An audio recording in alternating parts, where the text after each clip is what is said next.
Some Omegas dream of gentle alphas who court them with wild flowers and poetry. I was claimed by a king whose hands were stained with the blood of his enemies and whose castle stood upon the bones of those who had challenged his rule. The stone floor was cold beneath my knees as I scrubbed away the blood from last night's beating. My father's rage had been particularly vicious this time. 3 gold pieces lost on a merchant's dice game, and somehow that became my fault. The bruises across my ribs throbbed with each breath, purple flowers blooming beneath my torn chemise. Lord Garrett stumbled through our manor's decaying halls, bellowing for wine that we could not afford. Our ancestral home crumbled around us like our family name, stone by broken stone. I kept my head down and my hands busy, and hoping to become invisible enough to avoid his fists. Then the wolves came. I heard them before I saw them, the thunder of hooves, the jingle of armor, the low, warning growls that made my Omega instincts freeze in primal terror. When the great doors burst open, he stood there, Alpha King Jason, silver eyes blazing as they found me kneeling in my own blood, and everything changed. The Alpha King did not knock. Kings never do. His warriors flooded into our entrance hall like a dark tide, their armor gleaming despite the dim light filtering through our broken windows. I pressed myself against the kitchen doorway, trying to disappear into the shadows as I had learned to do so well. But my father was already stumbling forward, his breath reeking of stale wine even at midday. "Your Majesty," he slurred, attempting a bow that nearly sent him sprawling across the filthy floor. What an unexpected honor. "Lord Garrett." The Alpha King's voice was winter itself, cold and unyielding. "I have come to collect what is owed to the crown, 300 gold sovereigns due 3 moons past." I watched my father's face drain of what little color it held. 300 sovereigns. The number was staggering, impossible. We did not have 300 copper pennies between us, let alone gold. "Your Majesty, surely we can negotiate terms, perhaps an extension, or a payment arrangement." My father's hands shook as he wrung them together like a beggar. "The harvest was poor this year, and the tenants—" "You have no tenants."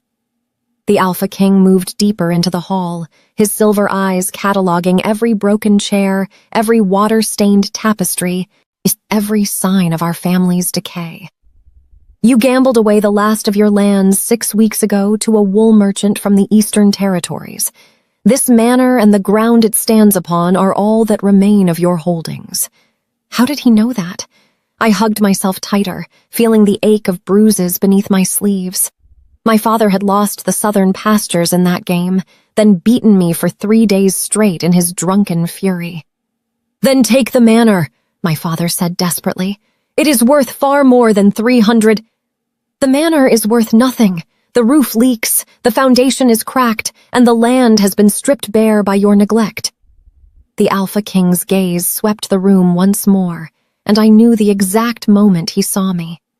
His eyes locked onto mine with predatory intensity. I could not look away, could not breathe.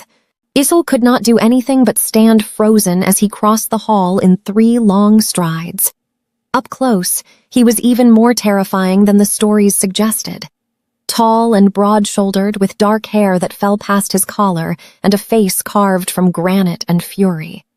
A scar cut through his left eyebrow, and his hands, those hands that had supposedly torn out the throat of the former Alpha King in single combat, flexed at his sides as he studied me. "Who is this?" His voice had changed, gone quieter and somehow more dangerous. "No one, Your Majesty. Just a servant girl." My father moved between us, but the Alpha King pushed him aside as easily as one might brush away a fly. "She bears your scent. She is your blood." He reached out, and I flinched violently. Instead of striking me as I expected, his fingers barely touched my chin, tilting my face toward the light. His jaw clenched as he saw the bruises. "Your daughter." "She is nothing, Your Majesty. Useless, worthless. I can assure you—" "How much do you weigh, Omega?" The question was directed at me, his silver eyes never leaving my face. My voice came out as barely a whisper. "I do not know, Your Majesty." "When did you last eat a full meal?" I could not remember. 3 days? 4? "Yesterday," I lied. Something flickered in those cold eyes. Not warmth exactly, but recognition. He saw through my lie as easily as he saw through my father's protests. He released my chin and turned back to Lord Garrett with the expression of a man who had just made a decision. "The debt stands at 300 gold sovereigns, Lord Garrett. Since you cannot pay in coin, I will accept alternative compensation." He gestured toward me without looking. "I will take your daughter."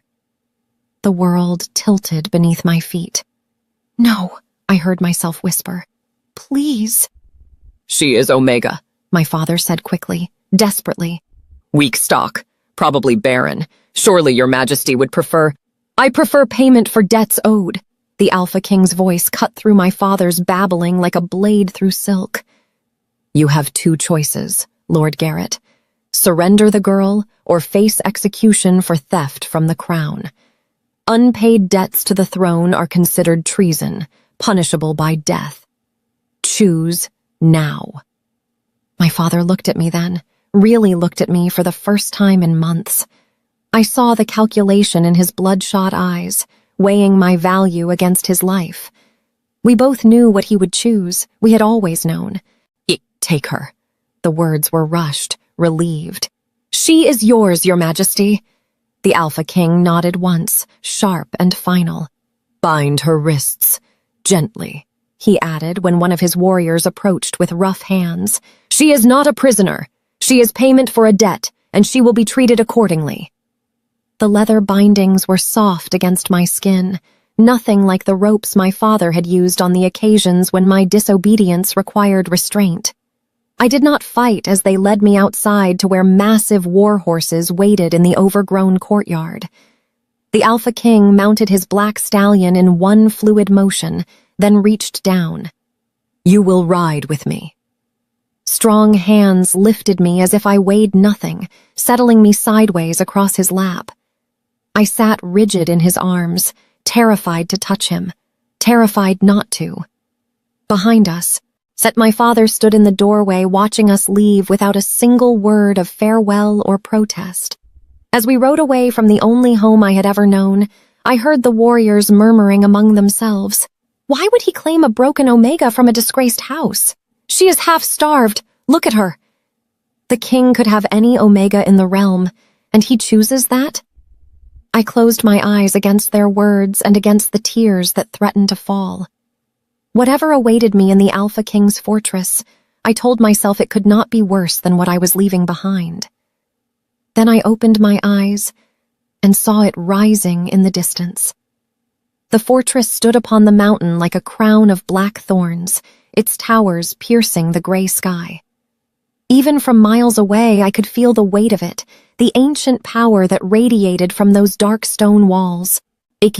This was where wolves came to prove their strength or die trying. This was where mercy went to perish, and only the ruthless survived.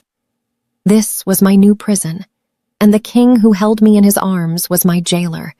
I had been wrong. It could always be worse. The great hall was filled with wolves, not in their animal forms, but I could sense them nonetheless. The power radiating from each warrior, each advisor, each member of the pack council made my Omega instincts scream at me to submit, to lower my eyes, to make myself as small and unthreatening as possible. I stood before them in my torn and bloodied dress, painfully aware of how I must appear. A broken thing dragged in from the wreckage of a disgraced house. The Alpha King stood beside his throne, one hand resting on the carved armrest as he addressed the assembled wolves. "I have claimed payment for Lord Garrett's debt to the crown. This Omega will reside within the fortress under my personal protection." The silence that followed was deafening. Then a gray-haired wolf stepped forward from the council. "Your Majesty, with respect, why would you bring an Omega from that bloodline into your household? Lord Garrett's family has produced nothing but drunkards and debtors for 3 generations. The daughter is not responsible for the father's failures." Jason's voice held a warning edge that made several wolves shift uncomfortably. "But surely there are worthier Omegas, Your Majesty," a woman in elegant furs spoke up, her lips curling with disdain as she looked me over. "Why burden yourself with damaged goods?" I felt my face burn with shame. Damaged goods. That was all I was, all I would ever be. "I will hear no more questions regarding my decisions." The Alpha King's words were final, absolute. "Elena, come forward." An older woman emerged from the gathered wolves. Her hair was silver-threaded brown, and her eyes held a shrewd intelligence that missed nothing. Unlike the others, she did not look at me with contempt. Her expression was measuring but not unkind. "You will serve as the Omega's attendant and teacher in the ways of the court," Jason said. "See that she is given proper chambers, clothing, and whatever else she requires." "As you command, Your Majesty." Elena bowed, then turned to me with a gentler voice. "Come, child, let us get you cleaned up." But Jason held up a hand. "She will sit beside me at the feast tonight. The pack must see that she is under my protection." Elena's eyebrows rose slightly, but she simply nodded. "Then we should prepare her quickly. The feast begins at sunset." The chambers Elena led me to were larger than my entire bedroom had been at the manor. A fire already burned in the hearth, and a copper tub steamed with hot water. I stared at it all, unable to comprehend that this was meant for me. "Can you undress yourself, or do you need help?" Elena asked practically. "I can manage."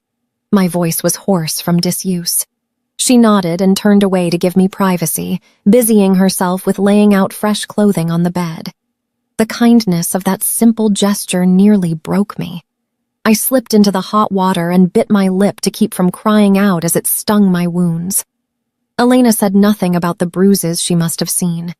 She simply helped me wash my hair with soap that smelled of lavender and dress in a gown of soft gray wool that felt like heaven against my skin. For the first time in years, I looked almost presentable. The feast was torture. I sat beside the Alpha King at the high table while hundreds of wolves filled the hall below. Platters of roasted meat, fresh bread, honeyed fruits, and rich stews covered the table. My stomach cramped with hunger, but I could barely force myself to eat. Every bite felt like it might choke me. Jason noticed. Of course he noticed. Those silver eyes saw everything. "You should eat." His voice was low, meant only for me. "You are too thin." "I am not hungry, Your Majesty." Another lie. I was starving, but fear had stolen my appetite. He said nothing more, but I felt him watching me throughout the meal. The wolves below whispered among themselves, their voices carrying up to the high table. Speculation about why their king would claim such a worthless Omega. Rumors about what he intended to do with me, whether I would last a week before he tired of his strange whim. I kept my eyes on my plate and tried to disappear. When the feast finally ended, Jason rose and offered me his arm. "Come, I will escort you to your chambers." The walk through the fortress corridors felt endless. My legs trembled with exhaustion, and the bruises across my ribs throbbed with each step. When we finally reached my door, I moved to open it, but Jason's hand reached for the clasp of my cloak. I flinched violently, throwing my arms up to protect my face, my body acting on pure instinct born from years of violence. He froze. For a long moment, neither of us moved. Then, slowly, he stepped back, his hands raised where I could see them. His expression had changed into something I could not read. Pain, perhaps, or fury, but none of it directed at me. "I was only going to remove your cloak," he said quietly. "It is torn and dirty. Elena has laid out a proper one inside." Shame flooded through me. "Forgive me, Your Majesty. I did not mean—" "You have nothing to apologize for." He lowered his hands but kept his distance. "Listen to me, Adele. That is your name, yes?" I nodded, surprised he knew it. Surprised he cared enough to use it. "You are safe here. Within these walls, no hand will strike you. No voice will berate you. You are under my protection, and anyone who harms you will answer to me with their life." His silver eyes held an intensity that made my breath catch. Do you understand? I wanted to believe him. Some desperate, broken part of me wanted so badly to believe that safety was possible, but I had learned too well that kindness was always a prelude to cruelty, that gentleness was just another weapon to make the violence hurt more. "I understand, Your Majesty." The words were hollow, empty of true belief. He studied my face for a long moment, and I wondered if he could see through this lie as easily as he had seen through the others. Then he nodded once and turned to leave. "Sleep well, Adele. Elena will attend you in the morning." I watched him walk away down the corridor, his footsteps echoing off the stone walls until silence fell again. Only then did I slip inside my chambers and bar the door. I pressed my back against the wood, sliding down until I sat on the floor with my knees drawn up to my chest. The Alpha King said I was safe. But I had learned long ago that safety was an illusion, and trust was a luxury I could not afford. I would not make the mistake of believing otherwise. The first breakfast tray arrived before dawn. I woke to Elena entering my chambers with food that made my mouth water despite my anxiety. Warm bread still steaming from the ovens, butter that gleamed like gold, honey in a small clay pot, soft cheese and sliced apples. More food than I had seen in a week at the manor. "From His Majesty," Elena said, setting the tray beside the bed. "He commands that you eat all of it." Commands. Of course it was a command. Everything here would be a command, dressed up in pretty words and generous gestures until I forgot what I truly was. A property, payment for a debt. But I ate anyway because refusing would only bring punishment, and the food tasted like something from a dream I had forgotten how to have. This became the pattern. Every morning, Elena brought breakfast. Every afternoon, a summons would come. The Alpha King wished to walk the gardens. The Alpha King wished to show me the library. The Alpha King wished to know if I was comfortable, if I needed anything, if the chambers were warm enough. I waited for the trap to spring shut.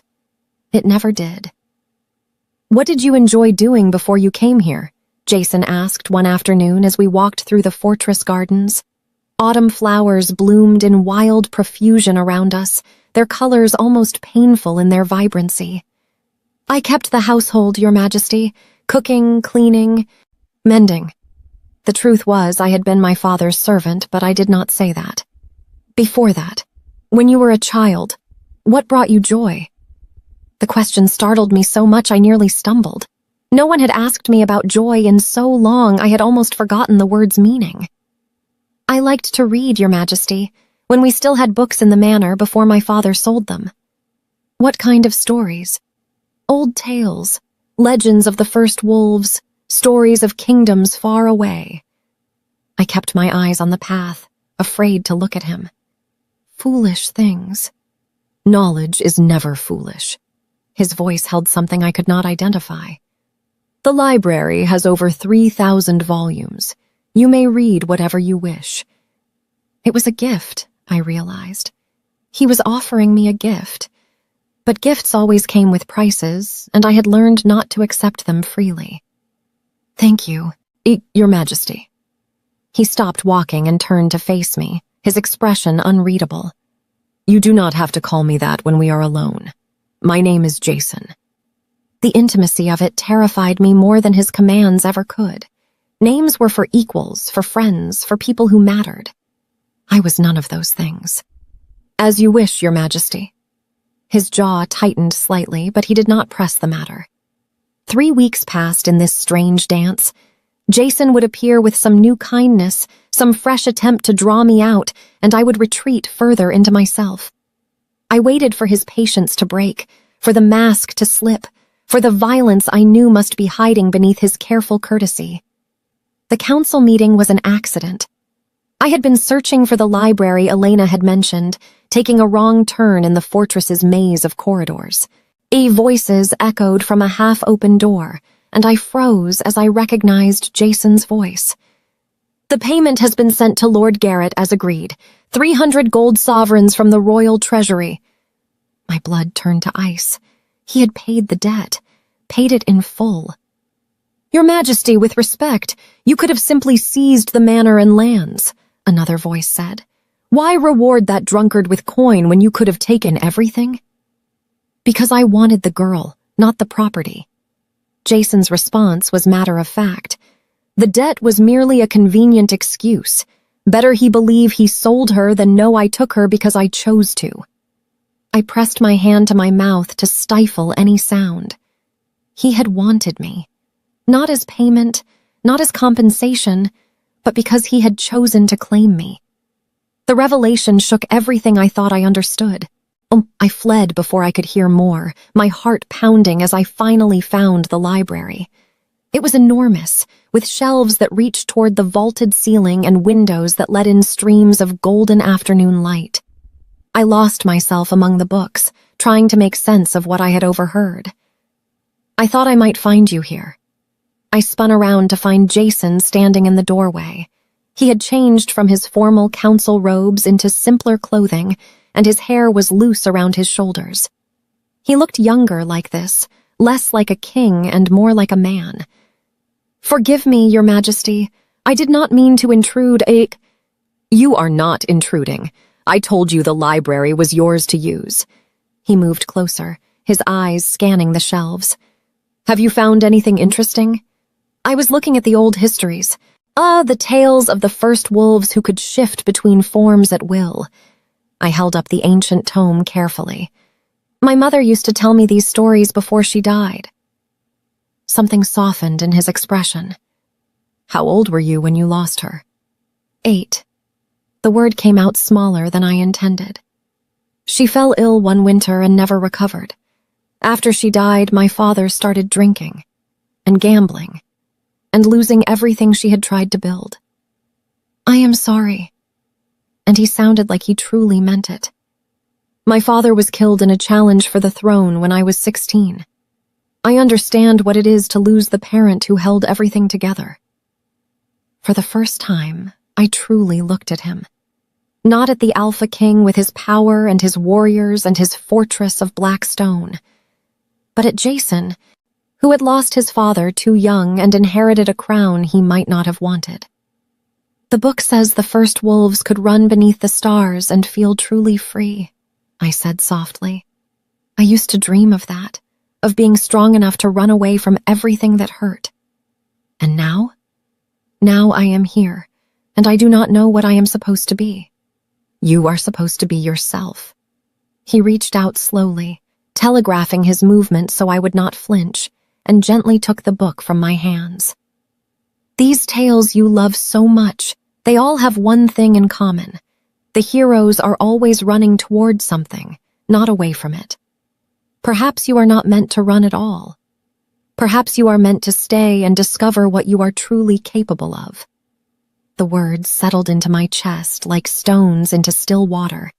Before I could stop myself, I found myself asking, why did you claim me, truly?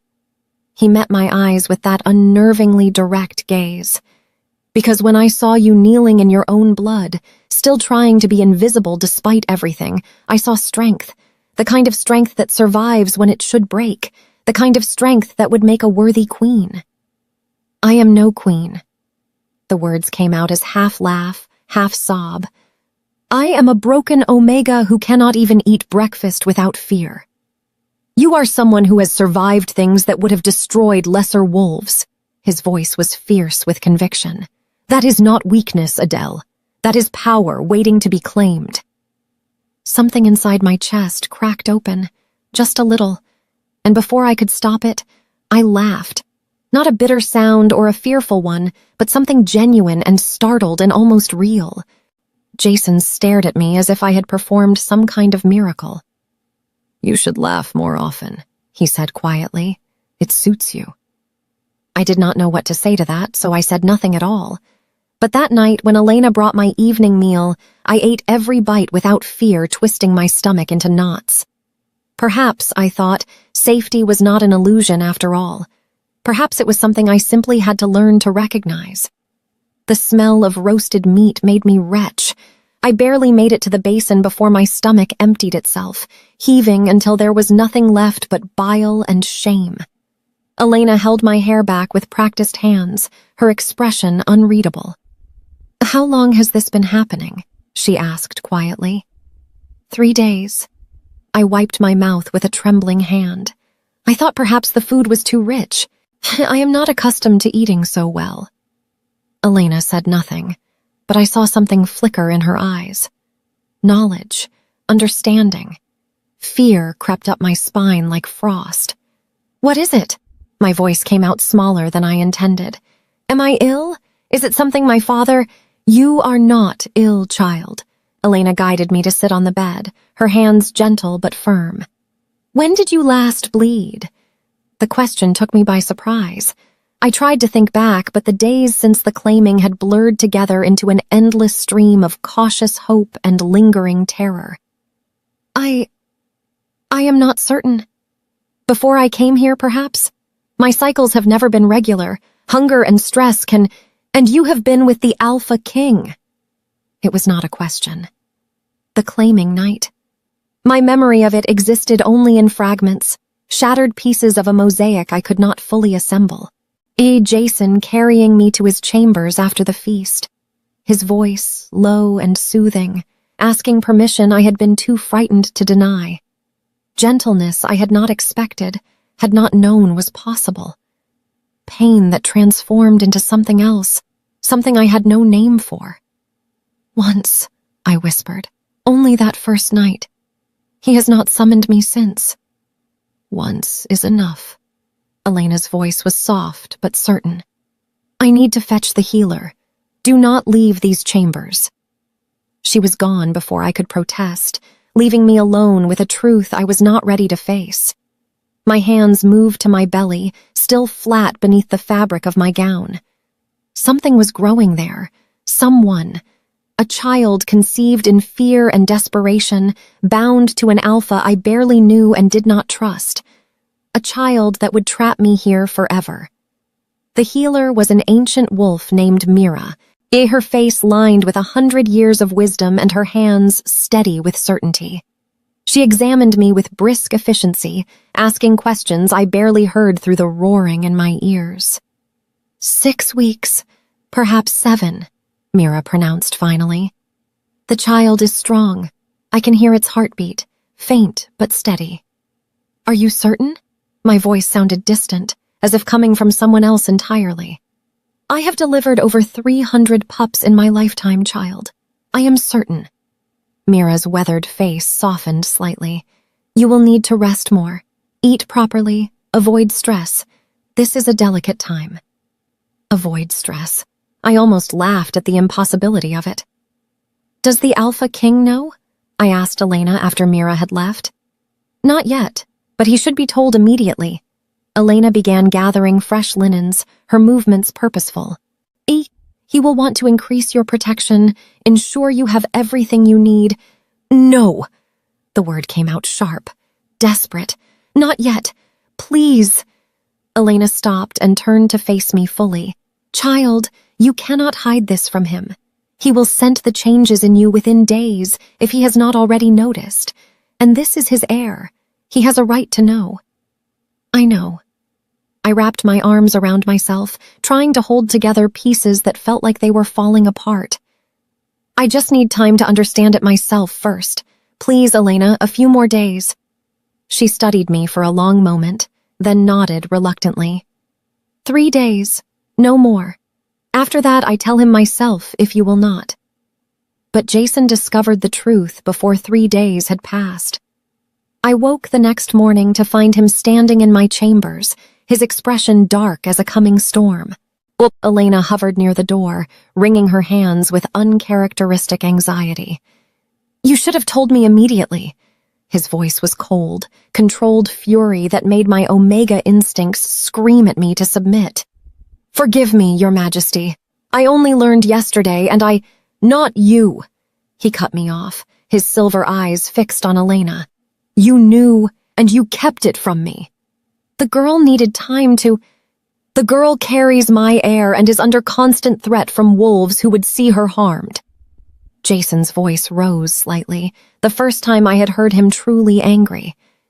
Every moment I did not know was a moment she was vulnerable. Elena bowed her head. "Forgive me, Your Majesty." He dismissed her with a sharp gesture, and suddenly we were alone. I pressed myself back against the pillows, the old instincts screaming that his anger would soon turn physical, but he simply stood there, his chest rising and falling with deep breaths as he mastered his emotions. When he finally spoke again, his voice was quiet. "Are you well?" The question surprised me. Yes, Your Majesty." "Is the child well?" "The healer says so." He moved closer, slowly, as if approaching a frightened animal. When he sat on the edge of the bed, I flinched but did not pull away. His hand reached out, hovering over my belly without quite touching. "May I?" I nodded, not trusting my voice. His palms settled against my stomach, warm and impossibly gentle. For a long moment, neither of us spoke. "I will double the guards outside your chambers," he said finally. "You will not walk the grounds without escort. Elena will bring your meals, and the healer will examine you every 3 days. "That is not necessary." "It is necessary." His eyes met mine with fierce intensity. "You carry the future of this pack. Nothing matters more than keeping you and this child safe. Do you understand?" I understood that I was no longer just property. I was a vessel, a means to an end. The child in my belly was valuable. I was simply the body that housed it. "I understand, Your Majesty." Something flickered across his face. Hurt, perhaps, or frustration. His hand moved from my stomach to cup my cheek with unexpected tenderness. "I am not angry with you, Adele. I am angry that you faced this fear alone when you should never have to face anything alone again." His thumb brushed across my cheekbone, barely a whisper of touch. "You are not just carrying my heir. You are under my protection, and that means something to me. You mean something to me." The words settled into my chest alongside the secret I carried in my belly. My Omega instincts hummed with recognition, with the deep certainty that this Alpha was worthy, that he would protect and provide and cherish what was his. But my mind, scarred by years of betrayal, whispered that trust was a luxury I could not afford. "Thank you, Your Majesty." The words felt hollow, insufficient. He withdrew his hand and stood, the wall of formality falling back into place. "Rest now. I will have Elena bring you breakfast shortly." He was almost to the door when I found my voice again. "Jason?" He turned, surprise clear on his face that I had used his name. "The child," I said softly. "Are you pleased?" His expression transformed into something I could not read. Joy, perhaps, mixed with fear and fierce determination. "Pleased does not begin to describe it." He returned to the bedside and kissed my forehead with reverent gentleness. "You have given me something I never thought I would have. A family, a future beyond war and blood and duty." Then he was gone, leaving me alone with the secret that was no longer a secret at all, and the terrifying realization that I was beginning to want the future he offered. Even though I knew wanting things had always been the surest path to having them destroyed. The poisoning happened on the first day of the 10th week. Elena brought my midday meal as usual, roasted pheasant with herbs, fresh bread, and stewed vegetables that smelled divine. I ate hungrily, my appetite finally returning after weeks of morning sickness. Within an hour, I was writhing in agony as my insides twisted into knots. "Fetch the healer!" Elena barked at the guards outside my door. "Now!" Mira worked quickly, forcing bitter herbs down my throat that made me vomit everything I had eaten. The relief was immediate but incomplete. My stomach cramped for hours afterward, and the healer's face was grave as she examined the remains of my meal. "Nightshade," she pronounced grimly. "Not enough to kill, but enough to harm. Another few bites and you might have lost the child." Jason's rage was a living thing when he learned of it. He tore through the fortress like a winter storm, interrogating kitchen staff, guards, servants. Everyone who had touched my food was questioned under threat of execution. No answers emerged. Yet whoever had poisoned my meal had covered their tracks expertly. "Thomas!" Jason commanded his beta, a broad-shouldered wolf with kind eyes and a warrior's bearing. "Find who did this. I do not care how long it takes or what methods you must employ. Find them." Thomas had been Jason's closest friend since childhood, the brother he had chosen rather than the one born to him. If anyone could be trusted with my safety, it was him. Or so we thought. The second incident occurred a week later. I was walking the eastern ramparts with Elena, enjoying the autumn air and the view of the mountains beyond. The stone beneath my feet shifted without warning. I felt the walkway crumble, felt myself falling toward the courtyard 3 stories below. Strong hands caught my wrist at the last moment. One of the guards hauled me back to safety while Elena screamed for help. I lay gasping on solid ground, my heart threatening to burst from my chest, one hand pressed protectively over my belly. "The mortar was compromised," the guard said grimly, examining the broken section. "Someone chiseled away the binding between stones. This was deliberate." Jason tripled my guard after that. I could not take 3 steps without warriors shadowing me, could not sleep without armed wolves stationed outside my chambers. The fortress that had begun to feel like a sanctuary transformed back into a prison, albeit one designed to keep danger out rather than keep me in. "Someone within these walls wants you dead," Jason said bluntly during a private meeting in his study. Thomas stood beside him, his expression troubled. "So we need to discover who before they succeed." "Perhaps it would be easier if I simply left," I said quietly. "If I am the target, removing me would—" "No." Jason's voice was absolute. "You are not leaving. You are mine to protect, and I do not fail in my duties." Mine. The word sent a shiver through me that had nothing to do with fear. The diplomatic visit from Alpha Magnus occurred during the blood moon's approach. He arrived with 20 warriors, all battle-scarred and dangerous, requesting an audience to discuss border disputes and trade agreements. Jason had no choice but to receive him with proper ceremony, though tension radiated from every wolf in the Great Hall. Magnus was everything Jason was not. Where Jason held his power with quiet authority, Magnus wore his like a weapon meant to intimidate. Tall and heavily muscled, but with a scarred face and eyes that missed nothing, he surveyed the fortress with barely concealed contempt. "Alpha King Jason," he said, his voice carrying across the hall. "I had heard rumors of changes in your household. I see they were not exaggerated." His gaze had found me where I sat beside Jason's throne, and I felt his assessment like a physical touch. He scented the air deliberately, his lips curling into a smile that made my skin crawl. "An Omega," he announced loudly enough for all to hear, "and carrying your child, unless my nose deceives me. How domestic." "My mate is none of your concern, Magnus." Jason's voice held a warning that any wise wolf would heed. But Magnus was not wise. He was ambitious and cruel, and saw weakness where Jason saw strength. Of course. Forgive my curiosity." Magnus's smile widened. "It is simply surprising to see the mighty Alpha King so thoroughly tamed by a female, especially one from such questionable bloodlines. Lord Garrett's daughter, is she not? I heard he sold her to settle gambling debts." The hall went silent. Every wolf present held their breath, waiting for Jason's response. "My mate's parentage is irrelevant." Jason stood slowly, and the temperature in the room seemed to drop. "What is relevant is that she is under my protection, and any insult to her is an insult to me. Choose your next words carefully, Magnus."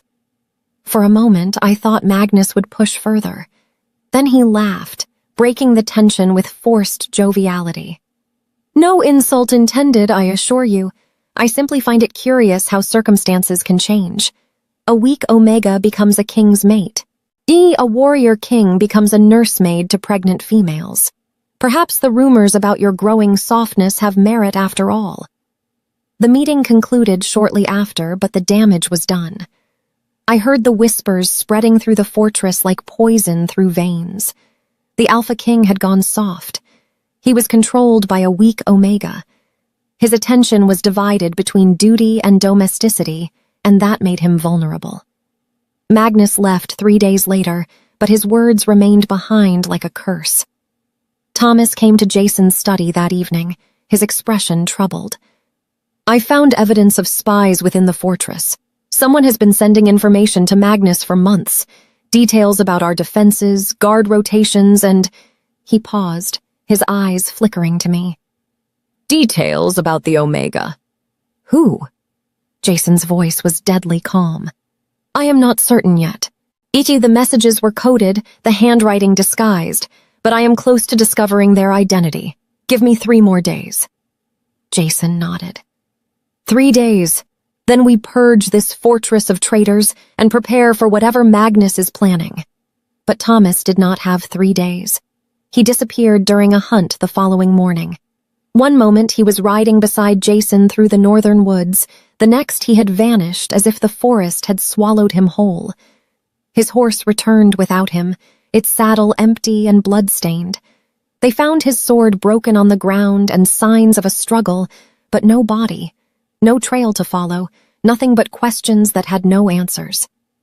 Jason's grief was a terrible thing to witness. He had lost his brother in all but blood, and the loss carved something out of him that might never heal. Magnus has him, Jason said that night, standing at the window of my chambers where he had come seeking. What? Comfort? Understanding? This is a message, a warning that he can reach anyone, take anyone, even those closest to me. I rose from the bed and moved to stand beside him, my hand finding his in the darkness. Then we must be ready for whatever comes next, I said softly. He looked down at our joined hands, then at my face, his silver eyes reflecting moonlight and something deeper, something fierce and protective and possessive. I will not let him have you, Jason said, and it sounded like a vow. Whatever it costs, whatever I must do, I will keep you and our child safe. I believed him. Perhaps for the first time since he had claimed me, I truly believed that this Alpha would defend me against anything, and even if it meant going to war. The Raven arrived at dawn, black as a curse against the gray sky. I watched from my window as it circled the fortress 3 times before landing on the sill of the council room. A bad omen, Elena muttered when she saw it. Ravens that circled thrice brought messages of betrayal or death. The guards brought me the letter an hour later. It bore my father's seal, the wax cracked and faded like everything else connected to his name. My hands trembled as I broke it open, some part of me still desperate for a word of care from the man who had raised me. What I found instead was poison more potent than nightshade. My dearest daughter, I have learned terrible truths that I must share, though it pains me to shatter the illusions you have been living under. So the Alpha King is not the honorable male you believe him to be. The debt he claimed I owed was fabricated, a lie designed to steal you from your rightful home. I have secured testimony from the merchants who witnessed our wagers. The true debt was 30 sovereigns, not 300. Jason manipulated the records, bribed officials, and orchestrated everything to claim you for his own purposes. You are not his mate, Adele. You are his broodmare, a vessel to carry heirs he will take from you the moment they are born. I have made arrangements with trusted allies who can spirit you away from that fortress before it is too late. There is a servant named Thomas who has agreed to help. He knows the truth of Jason's deceptions and will guide you to safety. Come home, daughter. Let me make amends for my failures. Let me protect you as I should have protected you all along. Your devoted father, Lord Garrett. The letter fell from my nerveless fingers. Thomas. The letter mentioned Thomas, who had disappeared during the hunt, who had been investigating spies within the fortress, who had been Jason's most trusted friend. What if Thomas had not been taken? What if he had run? Old fears rose up like specters from a grave I thought I had sealed. Every kindness Jason had shown me reframed itself through a lens of manipulation. The careful courtship, the gentle touches, the patient waiting. What if it had all been calculated? What if I was nothing more than what my father claimed, a breeding vessel dressed up in pretty words and false promises? My hand moved to my belly, where the child grew stronger each day. Jason's heir, the future of his bloodline. Perhaps that was all I had ever been to him. I found myself moving through the fortress corridors without conscious thought, the letter clutched in my fist like evidence at a trial. Guards fell into step behind me, but I barely noticed them. I had only one destination in mind. The throne room doors burst open beneath my hands, slamming against stone with a crack that silenced all conversation. The council was in session. 24 wolves gathered around Jason as he discussed border defenses and military strategies. Every eye turned to me as I strode forward, my fear transforming into rage that burned away caution. "Is it true?" My voice echoed off the vaulted ceiling, shaking but clear. "Was the debt a lie?" Jason stood slowly from his throne, his expression unreadable. Adele. This is not the time. "Was the debt a lie?" I screamed the words this time, all pretense of control shattering. "Did you fabricate it to steal me away? Am I nothing but a vessel to carry your heirs?" The council erupted into murmurs. Jason descended from the dais with deliberate slowness, his silver eyes never leaving mine. "Who told you this?" His voice was dangerously calm. I threw the letter at his feet. "My father. He has proof. Testimony from witnesses that the debt was 30 sovereigns, not 300. You manipulated everything to claim me, and I was too broken and desperate to question it." Jason picked up the letter and read it in silence. When he finished, something terrible flickered across his face. Not guilt, not shame, but fury so profound it made the air around him shimmer with barely leashed violence. "Bring me the debt records," he commanded. "All of them, now." A scribe rushed from the room and returned moments later with a leather-bound ledger and several rolled parchments sealed with official marks. Jason spread them across the council table, gesturing for me to approach. "Read them yourself." His voice was cold, formal, nothing like the gentle tones he used when we were alone. "Every wager, every loss, every witness mark and magistrate seal. 2 years of gambling debts that your father accumulated across 6 different territories." My eyes scanned the pages with growing horror. 20 sovereigns lost to a wool merchant, 45 to a traveling minstrel, 30 to a blacksmith in the eastern village. The numbers grew larger as the dates progressed, my father's desperation increasing with each loss. By the end, the sum was staggering. 317 gold sovereigns, 17 more than Jason had even claimed. "These are witnessed by magistrates in every territory," Jason continued, his finger tracing across official seals. "Your father's signature appears on each contract. The debt was real, Adele. Every coin of it." I stared at the evidence before me, my hands shaking so badly I could barely hold the pages. "But he said he had testimony. Your father is a liar and a drunk who would sell you a second time if given the chance." Jason's voice was harsh, brutal in its honesty.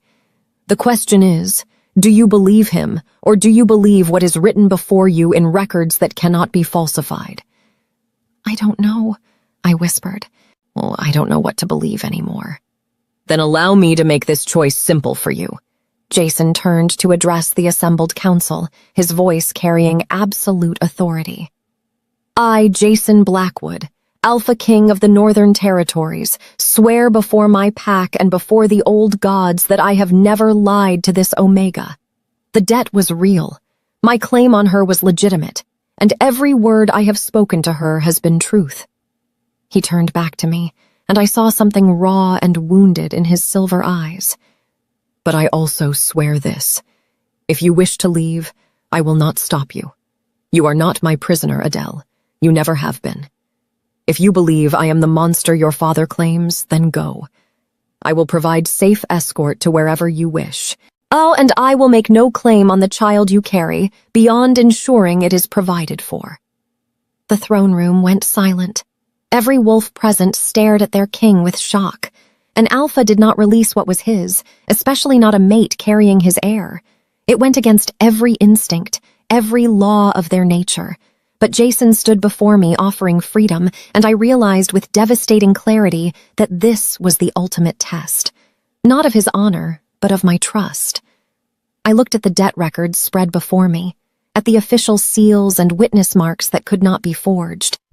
I thought of the months I had spent in this fortress, of Jason's patient courtship and careful gentleness, of the way he had stepped back every time I flinched, given me space when I needed it, offered kindness when cruelty would have been easier. Then I thought of my father, that who had beaten me for burning supper and sold me to pay his debts, who had never once asked if I was well or safe or happy, who offered rescue only now when it served his purposes. I had spent my whole life believing I was worthless. Perhaps it was time to believe something different. "The letter mentions Thomas," I said quietly. "It says he would help me escape, but Thomas disappeared during the hunt." Jason's expression darkened. "Thomas was investigating the spies in our fortress. If your father knew to mention him, it means my father is working with Magnus." The realization hit me like a physical blow.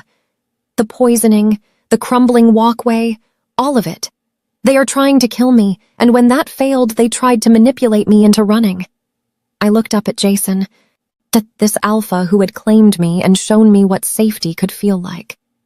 I am not leaving. Something in his expression cracked open. "Adele, I am not leaving," I repeated, stronger this time.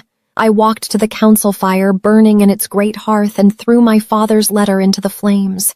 The parchment caught instantly, curling and blackening until nothing remained but ash. My father made his choice when he sold me. Now I make mine. I turned to face the assembled wolves, these powerful creatures who had questioned my worth from the moment I arrived. "I am Adele, mate of Alpha King Jason, and I carry the future of this pack." My voice did not shake. "Anyone who threatens that future threatens me, and I will not run from threats. Not anymore." Jason crossed the distance between us in 3 strides and pulled me into his arms. His face buried in my hair. I felt him trembling, felt the depth of emotion he was struggling to contain. "You are the bravest person I have ever known," he whispered against my temple, "and I swear to you, I will be worthy of the trust you have given me." For the first time since he had claimed me, I wrapped my arms around him and held on tight. I had chosen my alpha. Now we would face whatever darkness came together. Thomas returned 3 hours after I burned my father's letter. They found him collapsed at the fortress gates, more dead than alive. His body was a canvas of torture, broken fingers, shattered ribs, cuts that wept infection. But he was breathing, and his eyes held desperate urgency as the guards carried him to the great hall. Jason and I were still in the throne room when they brought him in. Then I gasped at the sight of him, this strong warrior reduced to bleeding ruin. Jason's expression hardened into something terrible and cold. "Thomas." Jason's voice held no warmth, no friendship. "You live." "Barely." Thomas coughed, blood flecking his lips. "Your Majesty, I must tell you." "Tell me why you betrayed us." Jason's hand moved to the sword at his hip. "The letter mentioned you by name. You were working with Magnus and Lord Garrett. Give me one reason I should not execute you where you lie." "Because he needs to warn you first," I said quietly, moving closer despite Jason's protective instinct to keep me back. Something in Thomas's eyes spoke of genuine remorse, genuine fear. "Let him speak." Thomas's gaze found mine, and I saw shame so profound it was almost painful to witness. "My sister. Magnus took my sister 2 moons ago. He said he would kill her slowly, creatively, unless I provided information about the fortress defenses. About you." The confession hung in the air like smoke from a funeral pyre. I gave him guard rotations, weak points in the walls, details about the Omega's chambers. Thomas's voice broke. I thought I could control it, thought I could feed him useless information while I searched for my sister, but he knew. He always knew when I was lying, and he hurt her to punish my deceptions. So you told him the truth, Jason said flatly. You sold us all to save one life. Yes. Thomas did not flinch from the condemnation. I am a traitor and a coward, and I deserve death. But first, you need to know, Magnus plans to attack tonight, during the blood moon, when our power wanes. That he has 200 warriors assembled. They will use the hidden passage beneath the eastern wall that I revealed. They are coming to kill the Omega and the child she carries, to break you before they take your throne.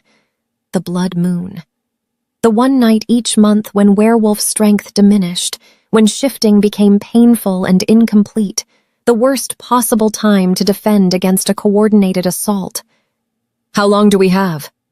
Jason's voice was pure command now, the warmth I had come to know buried beneath layers of tactical assessment. 3 hours until moonrise, perhaps 4 before they attack. Thomas tried to sit up and failed, collapsing back with a pained groan. My sister is already dead. Magnus showed me her body before he released me. Everything I did, every betrayal, it was all for nothing. I felt unexpected sympathy pierce through my fear. Thomas had made terrible choices, but he had made them for love, for family. Who was I to judge that, when I had nearly made the same mistake by trusting my father's lies? Jason, I said softly. Mercy. Every wolf in the hall turned to stare at me. An Omega asking for mercy for a traitor was unheard of, possibly even treasonous. Jason's silver eyes met mine, and I saw the struggle there. Justice warred with compassion, duty with the understanding that desperation could make monsters of us all. Your rank is stripped, Jason pronounced finally. You will never serve in my guard again, never hold position or honor within this pack, but you will live, and when this is over, you will leave these lands and never return. Adele has spoken for you. Yea, and I will not deny my mate's first request. Thomas's eyes filled with tears. Thank you, Your Majesty. Thank you. Save your gratitude. If we survive the night, you may yet wish I had granted you a quicker death. Jason turned to his assembled warriors. Seal the eastern passage, double guards on all walls. Move the Omega to the underground sanctuary and station 20 warriors at its entrance. We have 3 hours to prepare for war. The fortress transformed into organized chaos. Warriors armed themselves with silver-edged weapons and blessed steel. Archers took positions on the ramparts. The old wolves and children were shepherded to the deepest chambers. Elena appeared at my side, her face grim with determination. Come, child. We need to get you to safety. But I hesitated. Saw my eyes finding Jason across the hall as he coordinated defenses with his commanders. He looked every inch the warrior king, but I could see the tension in his shoulders, the fear he would not voice, fear of losing everything he had built, fear of losing me. I will see you when this is over, I called to him. He crossed the distance between us and kissed me with desperate intensity, one hand cradling my face while the other pressed against my belly where our child grew. I love you, he said, the words fierce and raw. I should have said it sooner. I love you, Adele, and I will tear apart anyone who tries to take you from me. The words settled into my chest like warm honey. I love you too. Then he was gone, and Elena was pulling me through corridors toward the underground sanctuary. As we descended stone stairs that spiraled deep beneath the fortress, past storage chambers and armories, until we reached a reinforced door guarded by 20 grim-faced warriors. Nothing gets through this door, their captain said. On our lives, Your Grace, nothing will reach you. The sanctuary was a single large chamber lit by oil lamps, furnished with supplies meant to sustain survivors of a siege. Elena made me sit on one of the cots while she checked that water and food stores were adequate. Above us, I heard the first sounds of battle, howls and screams, the clash of steel on steel, the thunder of hundreds of warriors meeting in violent collision. The blood moon must have risen. "He will prevail," Elena said, though her hands shook as she poured me water. "The Alpha King has never lost a battle." Then the screams grew closer. The sanctuary door shuddered under a massive impact. Once, twice, 3 times. I heard our guards shouting, heard the wet sounds of combat, heard bodies falling. Elena pushed me behind her, a small knife appearing in her weathered hands. The door burst open.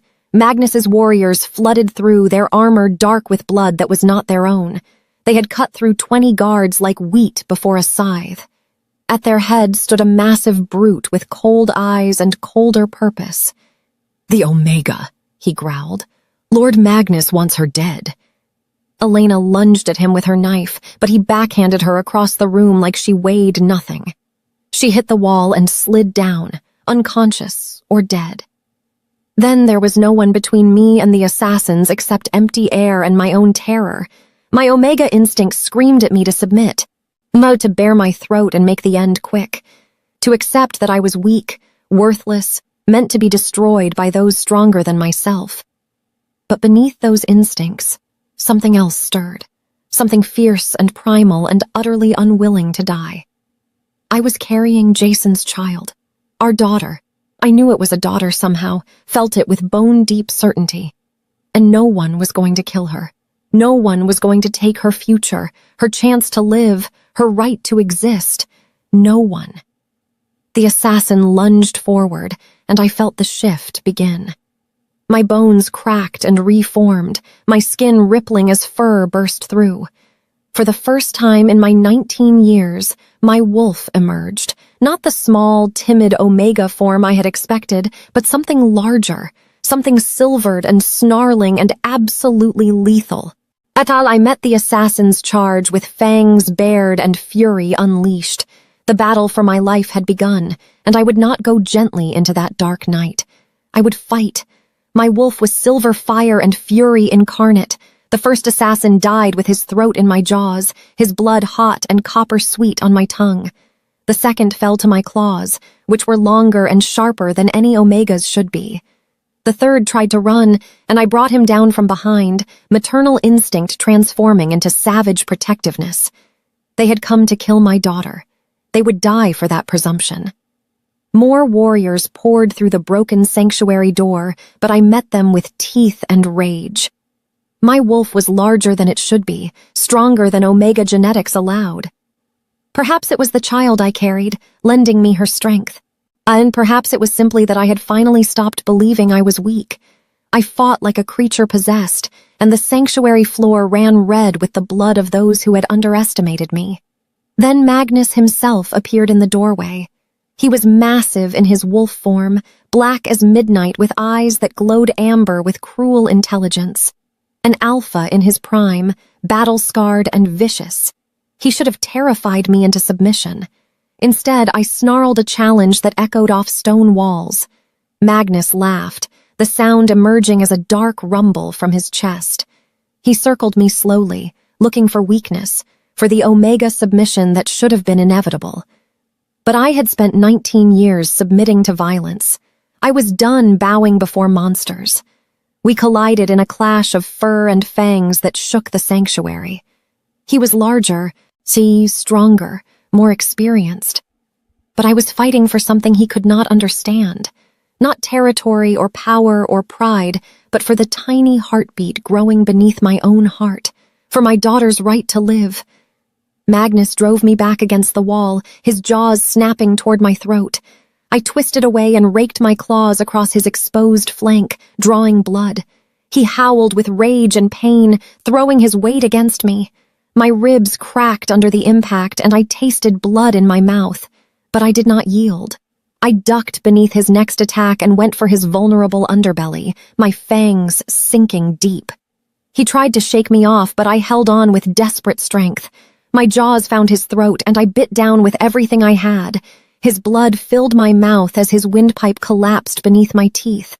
I held on even as he thrashed, even as his claws tore into my sides, until his struggles weakened and finally stopped. Magnus fell, and I stood over his body, my muzzle dripping red, my chest heaving with exhaustion and pain. My wolf form wavered, and I felt the shift reversing as I collapsed beside my enemy's corpse. That was how Jason found me. He burst through the sanctuary door with 20 warriors at his back, all of them battle-worn and bloodied from the fighting above. He froze at the sight before him, Magnus's massive body cooling on the floor, surrounded by the corpses of his assassins, and me curled naked amid the carnage with my hands pressed protectively over my belly. Adele. My name was a prayer and a question and pure wonder all at once. Our daughter lives, I whispered. I kept her safe. Then darkness claimed me, and I knew nothing more. I woke 3 days later to find Jason sleeping in a chair beside my bed, his hand clasped around mine. Elena hovered nearby, relief flooding her weathered face when she saw my eyes open.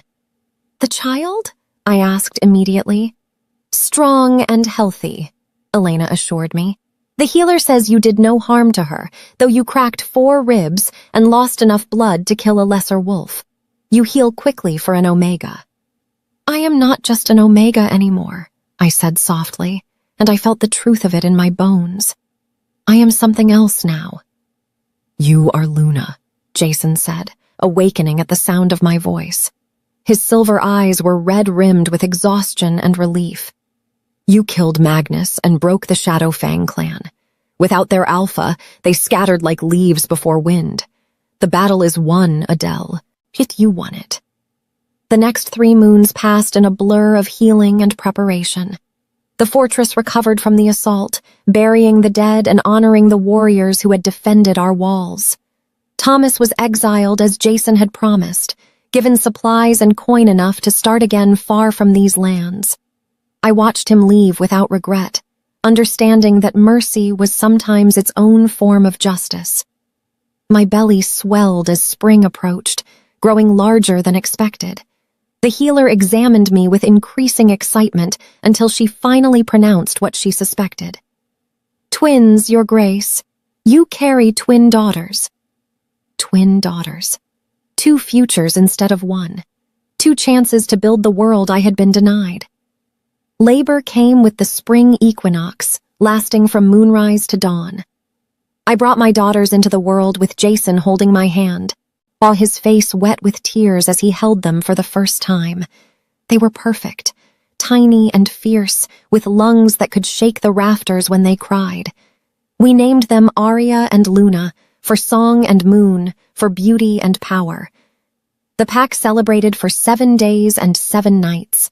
Wolves came from every territory to witness the birth of the Alpha King's heirs and to meet the Omega who had killed Magnus in single combat. I received them in the great hall with my daughters in my arms and Jason at my side, no longer afraid of their judgment. The coronation ceremony took place on the 8th day. I knelt before the pack elders as they placed the Luna crown upon my head, a circlet of silver and moonstones that had belonged to Jason's mother and her mother before her. Yet Jason took my hands and spoke the ancient vows that would bind us not through debt or obligation, but through choice and love. I claim you as my mate before the old gods and the pack, not as property, but as partner, not as possession, but as equal. Will you accept this bond freely given? I accept, I said, my voice strong and clear. I claim you as my mate, my alpha, my chosen king. I offer this bond freely, and I will honor it all my days. The pack howled their approval, and I became Luna Queen not through circumstance, but through right earned in blood and defended with courage. My first act as Luna was to establish new laws throughout the territories. No Omega could be beaten or sold or traded like property. Sanctuaries would be built in every region where the vulnerable could find safety and protection. Settler education and training would be provided so that all wolves, regardless of status, could learn to defend themselves. My daughters would inherit a world where no Omega needed to scrub blood from stone floors while hoping to become invisible enough to survive. News of my father reached me on a cold morning 6 moons after my coronation. Lord Garrett had been found dead in the ruins of his manor, a bottle of poisoned wine beside his body. Some said it was suicide, unable to live with the shame of his failures. Others whispered it was Magnus's allies, punishing him for the role he played in their defeat. I felt nothing when I heard. No grief, no satisfaction, just a distant acknowledgement that the man who had given me life was gone from it. Elena asked if I wished to arrange burial rites, but I shook my head. He made his choices. Let the earth claim him as it will. That evening, I stood on the fortress walls at sunset with Jason beside me, watching the sky paint itself in shades of gold and crimson. Our daughters slept peacefully in the royal chambers below, guarded by warriors who would die before allowing harm to reach them. "Do you ever regret it?" Jason asked quietly. "The way your life changed when I claimed you?" I thought of the girl I had been, broken and terrified, believing herself worthless. I thought of the woman I had become, crowned and beloved, mother and queen, protector of those who could not protect themselves. "I regret nothing," I said, leaning into his warmth. "You gave me the chance to become who I was always meant to be. I built a kingdom from suffering, Jason. Our daughters will inherit strength instead of fear, and that makes every painful moment worth bearing."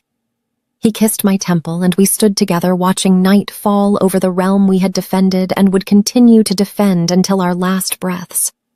I was no longer the broken girl who scrubbed blood from stone floors. I was Adele, Luna, Queen of the Northern Territories, beloved of my people, mother of heirs, killer of tyrants, and I would spend every day of my reign ensuring that no Omega would ever again have to choose between survival and surrender. This was my legacy. This was my triumph. This was my happily ever after, earned not through rescue, but through the fierce determination to save myself. Thank you for joining me on this journey from darkness into light. I would love to hear from you. Where are you watching from, and what was your favorite moment in this story? Was it when I first shifted and discovered my strength? The confrontation with my father's lies? Or perhaps the final battle against Magnus? Share your thoughts below and let me know what other stories you would like to hear. Until next time, may you find your own strength in the darkest moments, and may you never forget that you are worth fighting for.